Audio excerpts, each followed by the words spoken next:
Thank you. Thank you. Y'all have been hanging tough early morning, yeah? I appreciate y'all being here. And of course, a tremendous honor to be here on this difficult day with my illustrious colleagues. It's always an interesting thing to be a literary artist at events like this. Yeah. One thing I guess that it brings into special focus, of course, or at least my aspirations are that events like this bring into special focus is the inexhaustible power of literature to bear witness. And I'm going to read just a small section. I have a great interest in dictatorships and dictator-like people. I think it's one of the outcomes of being both from the Caribbean and from the United States is dictatorship is never far. It really is never far. You know, the United States, among its many exports, support for dictatorships is usually at the top. And which, you know, these things come home to roost eventually, as we're seeing. This is just a small section of this book, this novel, and it's set in the 50s. It's set at basically the height of this U.S.-created, U.S.-backed dictatorship, the Dominican Republic. And it's about the coming of age of this young woman who's part of the generation that eventually overthrows the dictatorship. And that's about it, yeah. So, again, good luck. Thank you, guys. All right. These were the beautiful days when La Inca would recount for Belicia her family's illustrious history while they pounded and wrung dough with their bare hands. Your father, your mother, your sister, your house. Or when the only talk between them was the voices on Carlos Moya's radio and the sound of the butter being applied to Belicia's ruined back. Days of mango, days of bread. There are not many surviving photos from that period, but it is not hard to imagine them arrayed in front of their immaculate house in Los Pescadores, not touching because it was not their way. Respectability so dense in La Grande that you would need a blowtorch to cut it, and a guardedness so Minas Tirith in La Pequeña that you would need the whole of Mordor to overcome it. Theirs was the life of the good people of the Sud. Church twice a week, and on Fridays, a stroll through Baní's Parque Central, where in those nostalgic Trujillo days, stick-up kids were nowhere to be seen, and where the beautiful bands did play. They shared the same sagging bed, and in the morning, while La Inca fished around blindly for her chancletas, Belicia would shiver out the front door, and while La Inca brewed her coffee, Belly would lean against the fence and stare. At what? The neighbors, the rising dust, at the world? Hija, La Inca would call. Hija, come here. 4, 5 times until finally La Inca walked over to fetch her, and only then would Belicia come.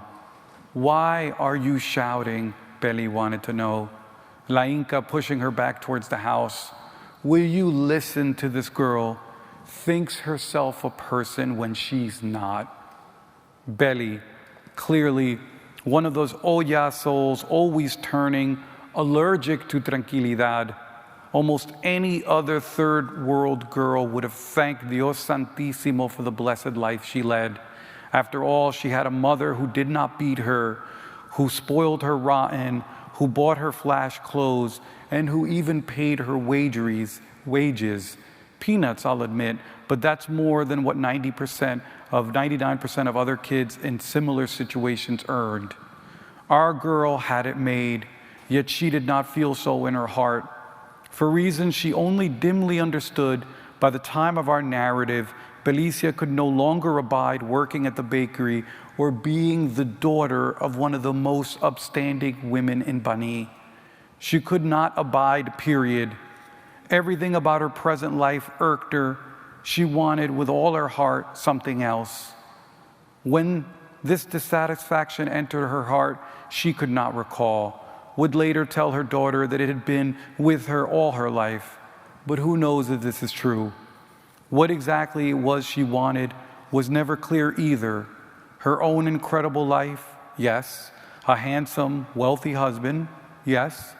Beautiful children, a woman's body, without question. If I had to put it in words, I'd say what she wanted more than anything was what she'd always wanted through her lost childhood: to escape from what was easy to enumerate. The bakery, her school, dull-ass Bani, sharing her bed with her mother, the inability to buy the dresses she wanted, having to wait until she was 15 to straighten her hair, the impossible expectations of La Inca, the fact that her long-gone parents had died when she was 1, the whispers that Trujillo had done it. Those first years of her life when she'd been an orphan, the horrible scars from that time, her own despised black skin. But where she wanted to escape to, she could not tell you. I guess it wouldn't have mattered if she'd been a princess or if her dead parents' former estates had been miraculously returned from Trujillo's Omega effect. She would have wanted out. Every morning, the same routine. Hipatia, Belicia Cabral, ven acá. You ven acá, Belicia muttered under her breath. You. Belicia had the inchoate longings of nearly every adolescent escapist of an entire generation, but I ask you, so fucking what? No amount of wishful thinking was changing the cold, hard fact that she was a teenage girl living in the Dominican Republic of Rafael Leonidas Trujillo Molina, the dictatingest dictator who ever dictated. This was a country, a society that had been designed to be virtually escape-proof, the Alcatraz of the Antilles.